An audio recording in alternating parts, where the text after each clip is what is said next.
Kita udah sering dengar bahwa emas dan rumah adalah benteng terakhir saat badai krisis ekonomi melanda. Nasihat ini memang ada benarnya karena kedua aset tersebut dikenal sebagai pelindung nilai dari inflasi.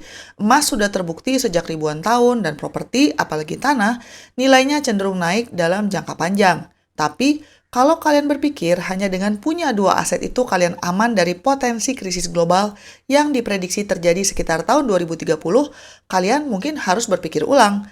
Kenyataannya, krisis modern itu jauh lebih kompleks. Rumah memang aset yang bagus, tapi sifatnya sangat tidak liquid. Coba kalian bayangkan, saat krisis besar, siapa yang punya uang dan keberanian untuk membeli properti kalian dengan harga yang wajar? Belum lagi biaya perawatan dan juga pajaknya. Emas memang liquid, tapi emas tidak bisa kalian makan atau gunakan untuk menghasilkan penghasilan aktif saat semua pekerjaan hilang. Krisis 2030 diprediksi bukan sekedar krisis keuangan, tapi juga krisis rantai pasok makanan, geopolitik, dan sebagainya. Ini artinya, aset yang paling berharga adalah aset yang bisa memberi kalian daya tahan, likuiditas, dan juga kemampuan untuk mandiri. Jadi, selain emas dan rumah, ada beberapa aset penyelamat lain yang perlu kalian pertimbangkan. Yang pertama adalah keahlian dan pengetahuan yang relevan. Aset pertama yang paling kuat dan tidak bisa diambil oleh bank dan pemerintah adalah keahlian yang relevan dan bisa kalian bangun dari sekarang.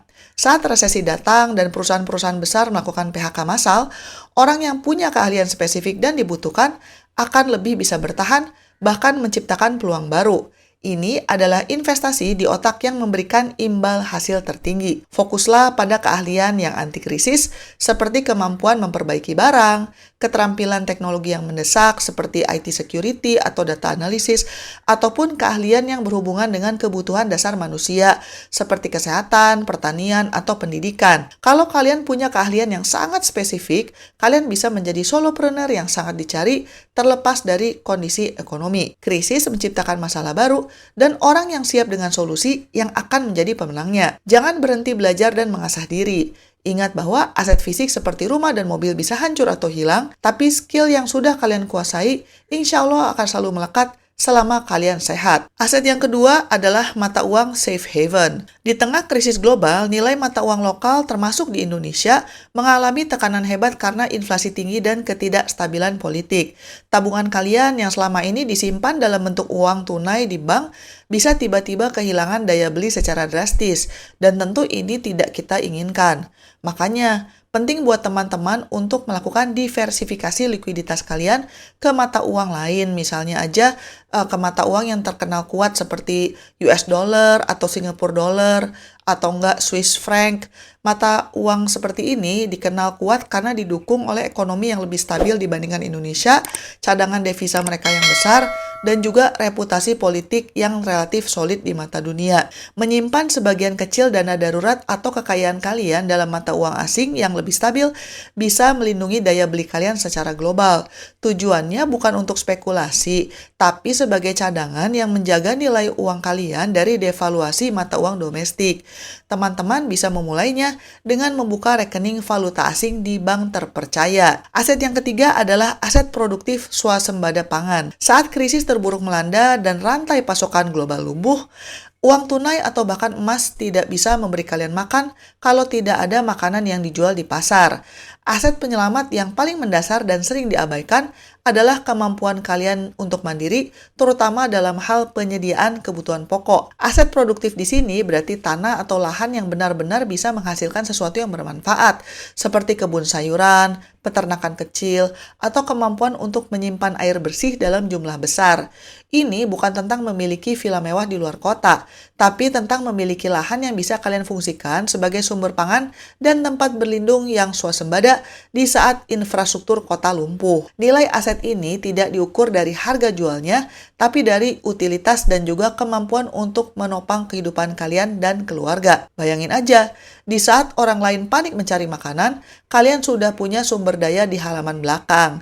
Ini adalah asuransi yang paling dasar untuk melawan kelangkaan dan juga kekacauan. Aset yang keempat adalah obligasi atau surat utang negara dari negara-negara maju, terutama obligasi pemerintah Amerika Serikat. Ini sering disebut sebagai US Treasury Bonds dan dianggap sebagai salah satu aset yang termasuk aman di dunia. Saat pasar saham ambruk dan investasi lain bergejolak, investor besar dan institusi akan rame-rame memindahkan uang mereka ke aset ini. Alasannya sederhana, US Treasury dianggap sebagai aset yang nyaris tanpa risiko gagal bayar karena pemerintah Amerika selalu bisa mencetak uang atau menaikkan pajak untuk membayar hutangnya. Ini menjadikan obligasi pemerintah kuat sebagai tempat parkir yang aman bagi modal besar yang mencari keamanan mutlak meskipun imbal hasilnya kecil. Buat teman-teman, ini bisa menjadi cara untuk melindungi sebagian besar kekayaan kalian yang harus disimpan dalam bentuk liquid, tapi di luar risiko perbankan atau pasar saham. Kalian bisa menyimpan dana di obligasi negara safe haven sebagai bantalan yang akan mempertahankan nilainya saat badai ekonomi menerpa dan kalian butuh dana tunai yang besar dan aman. Dan aset selanjutnya adalah kesehatan fisik dan mental. Salah satu aset yang penting adalah kesehatan fisik dan mental. Krisis ekonomi adalah periode yang penuh dengan stres, kecemasan, dan juga ketidakpastian, dan semua itu tentunya akan sangat menguras energi. Kalau tubuh kalian sakit, terus pikirannya juga terus-terusan panik dan stres, maka semua uang dan aset yang kalian kumpulkan itu akan terasa hambar dan bahkan terasa tidak ada gunanya, atau bahkan tersita untuk kalian berobat. Makanya, penting loh untuk tetap berinvestasi pada pencegahan, misalnya dengan melakukan olahraga secara teratur, asupan nutrisi yang baik, dan juga tidur yang cukup. Saat krisis, biaya medis bisa melonjak drastis, dan sistem kesehatan bisa kewalahan. Mencegah penyakit berarti kalian mengamankan keuangan kalian dari biaya yang tak terduga yang bisa menghabiskan seluruh tabungan. Selain fisik, membangun ketahanan mental juga sangat penting.